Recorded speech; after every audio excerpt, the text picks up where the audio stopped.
ದೊಡ್ಡದಾಗಿದ್ದರೂ ಅವುಗಳ ಮನಸ್ಸು ತುಂಬ ಮೃದು. ಅವುಗಳ ಬಗ್ಗೆ ನಮಗೆ ಎಷ್ಟೋ ಮಾಹಿತಿಗಳು ಗೊತ್ತೇ ಇಲ್ಲ.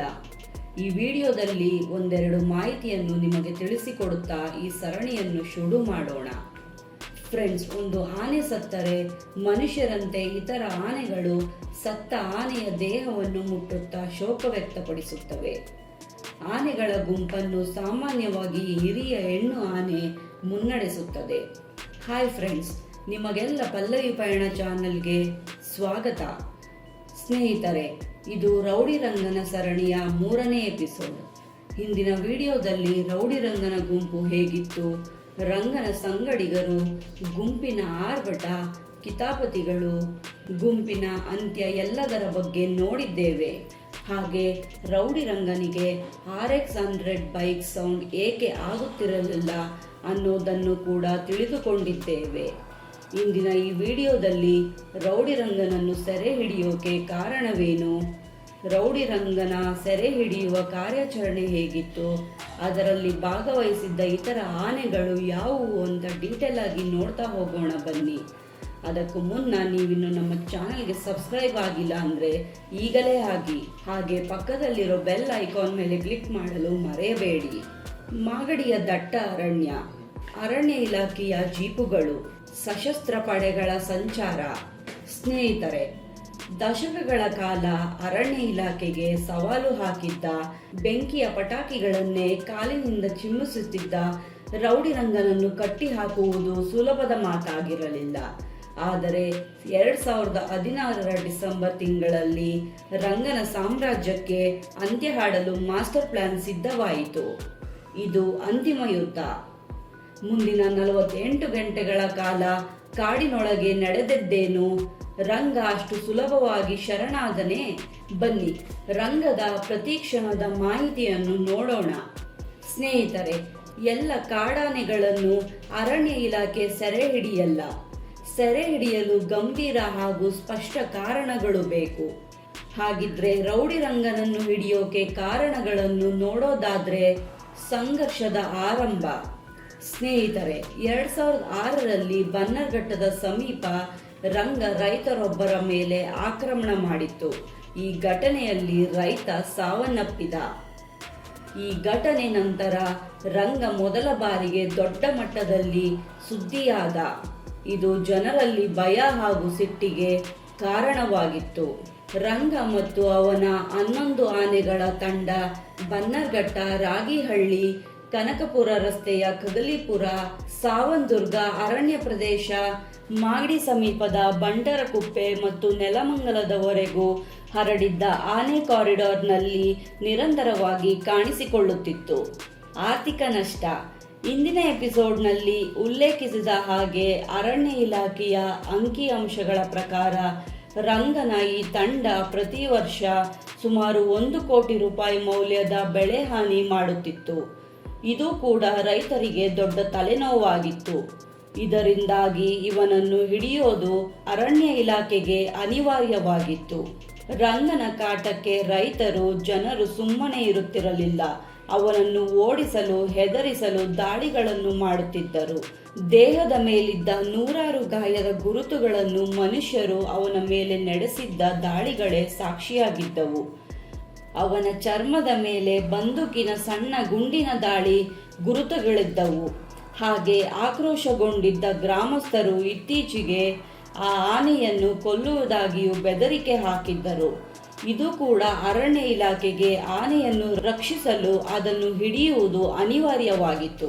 ಸ್ಫೋಟಕಗಳಿಂದ ಗಾಯ. 2015ರಲ್ಲಿ ಗ್ರಾಮಸ್ಥರು ಆನೆಯನ್ನು ಓಡಿಸಲು ಬಳಸಿದ ಮಿನಿ ಸ್ಫೋಟಕಗಳಿಂದ ರಂಗನ ಮುಂಗಾಲು ತೀವ್ರವಾಗಿ ಗಾಯಗೊಂಡಿತ್ತು.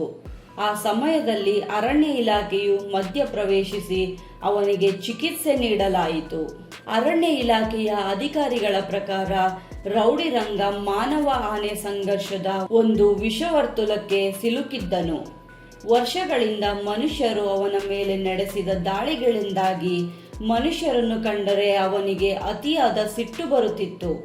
ಮನುಷ್ಯರನ್ನು ತನ್ನ ಶತ್ರುಗಳೆಂದು ಅವನು ಭಾವಿಸಿದ್ದನು. ಅವನ ಮೇಲೆ ದಾಳಿ ಹೆಚ್ಚಾದಷ್ಟು ಆತ ಹೆಚ್ಚು ಆಕ್ರಮಣಕಾರಿಯಾಗುತ್ತಾ ಹೋಗಿದ್ದ. ಈ ಆನೆ ಹಾಗೂ ಮನುಷ್ಯ ಸಂಘರ್ಷವನ್ನು ತಡೆಯುವುದು ಇಲಾಖೆಗೆ ಅನಿವಾರ್ಯವಾಗಿತ್ತು. ಈ ಎಲ್ಲ ಕಾರಣಗಳಿಂದ ರಂಗನನ್ನು ಹಿಡಿಯೋಕೆ ಬಲವಾದ ಕಾರಣಗಳಾಗಿದ್ದವು. ಮೊದಲು 12 ಗಂಟೆ ವ್ಯೂಹ ರಚನೆ, ಮಾಪನಗಳು, ಮ್ಯಾಪ್ ಹಾಗೂ ಅರಣ್ಯ ಅಧಿಕಾರಿಗಳ ಮೀಟಿಂಗ್. ಸ್ನೇಹಿತರೆ, ರಂಗನನ್ನು ಹಿಡಿಯೋಕೆ ಕಾರ್ಯಾಚರಣೆ ಶುರುವಾಗಿದ್ದು ಮಾಗಡಿಯ ಸೋಲೂರು ಅರಣ್ಯ ವ್ಯಾಪ್ತಿಯಲ್ಲಿ. ಈ ಸಮಯದಲ್ಲಿ ರಂಗ ಒಬ್ಬನೇ ಇರಲಿಲ್ಲ. ಅವನ ಜೊತೆ ಸಿದ್ಧ ಮತ್ತು ಇತರ ಆನೆಗಳಿದ್ದವು. ಆದರೆ ಟಾರ್ಗೆಟ್ ಮಾತ್ರ ರಂಗ ಆಗಿದ್ದ. ಹೀಗಾಗಿ ರಂಗನನ್ನು ಮಾತ್ರ ಗುರಿ ಮಾಡಿ ಹಿಡಿಯುವುದು ದೊಡ್ಡ ಸವಾಲಾಗಿತ್ತು. ಇದಕ್ಕಾಗಿ ಅರಣ್ಯ ಇಲಾಖೆ 6 ಬಲಿಷ್ಠ ಕುಮ್ಕಿ ಆನೆಗಳನ್ನು ಕರೆಸಿತು. ಅದರಲ್ಲಿ ಪ್ರಮುಖವಾಗಿ ಕಾಡಾನೆಗಳ ಪಾಲಿನ ಸಿಂಹ ಸ್ವಪ್ನವಾದ ಅರ್ಜುನ, ಅಭಿಮನ್ಯು, ಗಜೇಂದ್ರ ಕೂಡ ಇದ್ದರು. 50ಕ್ಕೂ ಹೆಚ್ಚು ಸಿಬ್ಬಂದಿ, ಡಾಕ್ಟರ್ಗಳ ತಂಡ ಅಡವಿಯಲ್ಲಿ ಬೀಡು ಬಿಟ್ಟಿತ್ತು. ಯಾವುದೇ ಕಾರ್ಯಾಚರಣೆಗೂ ಮೊದಲು ಪ್ಲಾನ್ ಮಾಡೋದು ತುಂಬ ಮುಖ್ಯವಾಗಿರುತ್ತೆ. ಹೇಗೆ, ಯಾವ ಸಮಯದಲ್ಲಿ, ಯಾವ ಸ್ಥಳದಲ್ಲಿ, ಯಾವ ರೀತಿ ಆನೆಯನ್ನು ಹಿಡಿಯಬೇಕು ಅನ್ನೋದನ್ನು ಮೊದಲೇ ಸರಿಯಾಗಿ ಪ್ಲಾನ್ ಮಾಡಬೇಕಾಗಿರುತ್ತದೆ. ಇಲ್ಲಿಯವರೆಗೂ ಮೊದಲ 12 ಗಂಟೆ ಆಗಿದ್ದು ಇದೆ. ಹಾಗೆ ಎಷ್ಟು ಸರಿಯಾಗಿ ಪ್ಲಾನ್ ಮಾಡಿದರೂ ಕಾರ್ಯಾಚರಣೆ ಸಮಯದಲ್ಲಿ ಎಲ್ಲವೂ ಅಂದುಕೊಂಡಂತೆ ನಡೆಯಲ್ಲ. ಅಲ್ಲಿ ಎದುರಾಗುವ ಸಂದರ್ಭಗಳು, ಆನೆಗಳು ತೋರಿಸುವ ಪ್ರತಿ ವಿರೋಧ ಎಲ್ಲವೂ ಸವಾಲಾಗಿರುತ್ತೆ.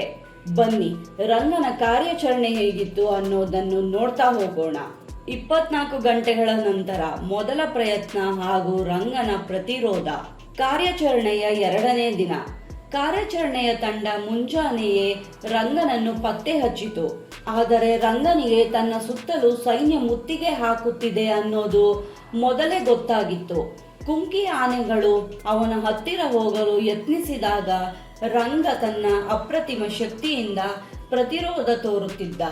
ಹಳ್ಳಿಗರು ಸಾವಿರಾರು ಸಂಖ್ಯೆಯಲ್ಲಿ ಬೆಟ್ಟದ ಮೇಲೆ ನಿಂತು ಈ ರೋಚಕ ದೃಶ್ಯವನ್ನು ನೋಡುತ್ತಿದ್ದರು. ಅರಣ್ಯ ಸಿಬ್ಬಂದಿ ರಂಗನನ್ನು ಗುಂಪಿನಿಂದ ಬೇರ್ಪಡಿಸಲು ಹರಸಾಹಸ ಪಟ್ಟರು. ರಂಗ ಪದೇ ಪದೇ ಪೊದೆಗಳ ಮರೆಯಲ್ಲಿ ಅಡಗಿಕೊಳ್ಳುತ್ತಾ ಅಧಿಕಾರಿಗಳಿಗೆ ಚಳ್ಳೆ ಹಣ್ಣು ತಿನ್ನಿಸುತ್ತಿದ್ದ. 36 ಗಂಟೆ ನಿಖರವಾದ ಗುರಿ. ಟ್ರ್ಯಾಂಕ್ಯುಲೈಸರ್ ಪ್ರಯೋಗ. ಸಮಯ ಹೋಗ್ತಾನೇ ಇತ್ತು. ರಂಗ ಮಾತ್ರ ಸೆರೆಯಾಗುತ್ತಿರಲಿಲ್ಲ. ಕುಮ್ಕಿ ಆನೆಗಳ ಸಹಾಯದಿಂದ ರಂಗನನ್ನು ಹಿಡಿಯೋಕೆ ಸಾಧ್ಯವಾಗಲಿಲ್ಲ ಅನಿಸಿತು. ಹೀಗಾಗಿ ಅಂತಿಮವಾಗಿ ಡಾಕ್ಟರ್ಗಳ ತಂಡ ರಂಗನಿಗೆ ಟ್ರ್ಯಾಂಕ್ಯುಲೈಸರ್ ಚುಚ್ಚುಮದ್ದನ್ನು ನೀಡಲು ನಿರ್ಧರಿಸಲಾಯಿತು. ಮೊದಲ ಚುಚ್ಚುಮದ್ದನ್ನು ನೀಡುವಲ್ಲಿ ಯಶಸ್ವಿಯಾಯಿತು. ಆದರೆ ಮೊದಲ ಡೋಸ್ ಬಿದ್ದರೂ ರಂಗ ಬಗ್ಗಲಿಲ್ಲ. ಅವನ ದೈತ್ಯ ದೇಹಕ್ಕೆ ಅಷ್ಟು ಸುಲಭವಾಗಿ ಮದ್ದು ಬರುತ್ತಿರಲಿಲ್ಲ. 2ನೇ ಬಾರಿಗೆ ಇಂಜೆಕ್ಷನ್ ನೀಡಿದ ನಂತರ ಸುಮಾರು 45 ನಿಮಿಷಗಳ ಕಾಲ ರಂಗ ಕಾಡಿನೊಳಗೆ ಓಡಿದ. ನಿಧಾನವಾಗಿ ಅವನ ವೇಗ ಕಡಿಮೆಯಾಯಿತು. ಆದರೆ ಅವನ ಕಣ್ಣುಗಳಲ್ಲಿ ಅಸಹಾಯಕತೆಗಿಂತ ಹೆಚ್ಚಾಗಿ ತನ್ನ ಸ್ವಾತಂತ್ರ್ಯವನ್ನು ಕಳೆದುಕೊಳ್ಳುತ್ತಿರುವ ಸಿಟ್ಟಿತ್ತು. ಅಂತಿಮ ಹಂತ. ದೈತ್ಯರ ನಡುವಿನ ಹೋರಾಟ. ರಂಗನ ಕಾಲಿಗೆ ಸರಪಳಿ. 2 ಚುಚ್ಚುಮದ್ದುಗಳನ್ನು ಪಡೆದಿದ್ದ ರಂಗ ಅರೆಮದ್ದಿನಲ್ಲಿದ್ದರೂ ಅವನನ್ನು ಲಾರಿ ಹತ್ತಿಸುವುದು ಸುಲಭವಾಗಿರಲಿಲ್ಲ. ಇಲ್ಲಿ ಶುರುವಾಗುತ್ತೆ ದೈತ್ಯರ ಕಾಳಗ. ಕುಮ್ಕಿ ಆನೆಗಳಾದ ಅರ್ಜುನ, ಅಭಿಮನ್ಯು ಮತ್ತು ಗಜೇಂದ್ರ ರಂಗನನ್ನು 2 ಕಡೆಯಿಂದ ಒತ್ತಿ ಹಿಡಿದವು. ರಂಗ ಅಂತಿಮ ಕ್ಷಣದವರೆಗೂ ತನ್ನ ಶಕ್ತಿಯನ್ನು ಪ್ರದರ್ಶಿಸಿದ. ಅಷ್ಟು ಜನ ಸಿಬ್ಬಂದಿ ಸೇರಿ ದಪ್ಪನೆಯ ಕಬ್ಬಿಣದ ಸರಪಳಿಗಳಿಂದ ಅವನ ಕಾಲುಗಳನ್ನು ಬಂಧಿಸಿದರು.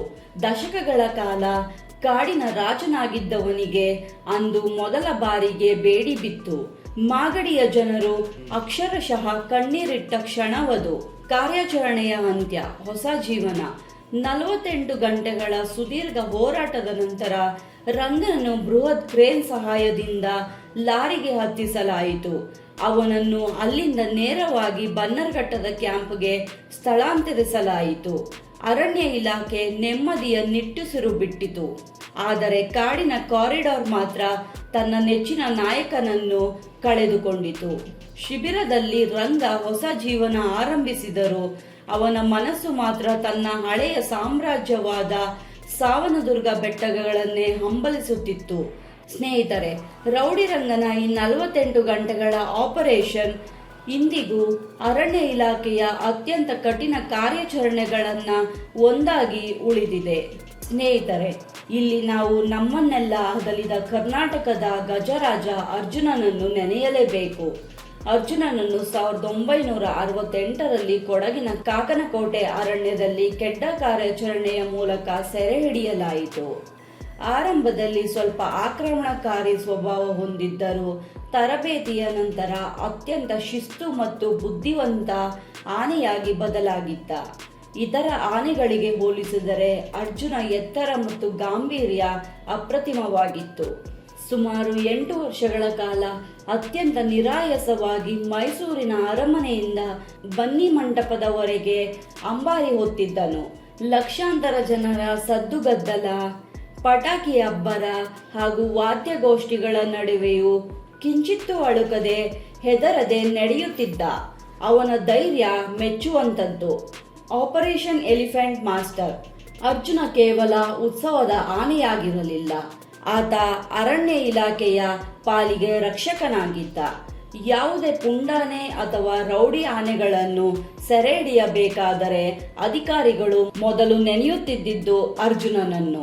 ಕಾಡಾನೆಗಳು ಎದುರಾದಾಗ ಅವುಗಳನ್ನು ಎದುರಿಸುವ ಮತ್ತು ಕಟ್ಟಿಹಾಕುವ ಕಲೆ ಅರ್ಜುನನಿಗೆ ಕರಗತವಾಗಿತ್ತು.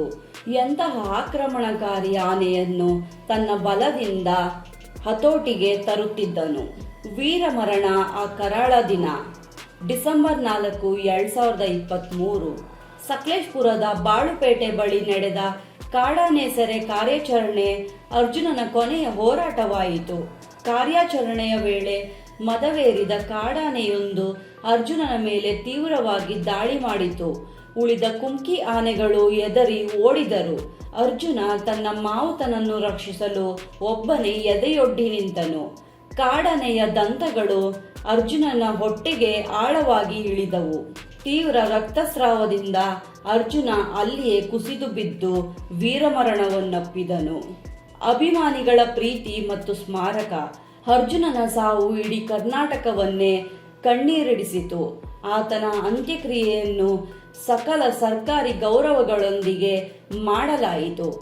ಇಂದು ಆತನ ನೆನಪಿಗಾಗಿ ಆತ ಸಾವಿನಪ್ಪಿದ ಸ್ಥಳದಲ್ಲಿ ಸ್ಮಾರಕ ನಿರ್ಮಿಸಲಾಗಿದೆ. ಒಬ್ಬ ವೀರನಿಗೆ ಸಲ್ಲಬೇಕಾದ ಗೌರವದೊಂದಿಗೆ ನಾವು ಈ ಸರಣಿಯನ್ನು ಮುಕ್ತಾಯಗೊಳಿಸುತ್ತಿದ್ದೇವೆ. ಪ್ರಾಣಿಗಳು ರೌಡಿಗಳಲ್ಲ, ಅವುಗಳು ತಮ್ಮ ನೆಲವನ್ನು ರಕ್ಷಿಸಿಕೊಳ್ಳುವ ಹೋರಾಟಗಾರರು ಅಷ್ಟೇ. ಈ ಸರಣಿ ನಿಮಗೆ ಇಷ್ಟವಾದರೆ ಲೈಕ್ ಮಾಡಿ, ಕಮೆಂಟ್ ಮಾಡಿ ಮತ್ತು ನಿಮ್ಮ ಸ್ನೇಹಿತರೊಂದಿಗೆ ಹಂಚಿಕೊಳ್ಳಿ. ಮತ್ತೊಂದು ರೋಚಕ ಕಥೆಯೊಂದಿಗೆ ಮತ್ತೆ ಭೇಟಿಯಾಗೋಣ. ಧನ್ಯವಾದಗಳು.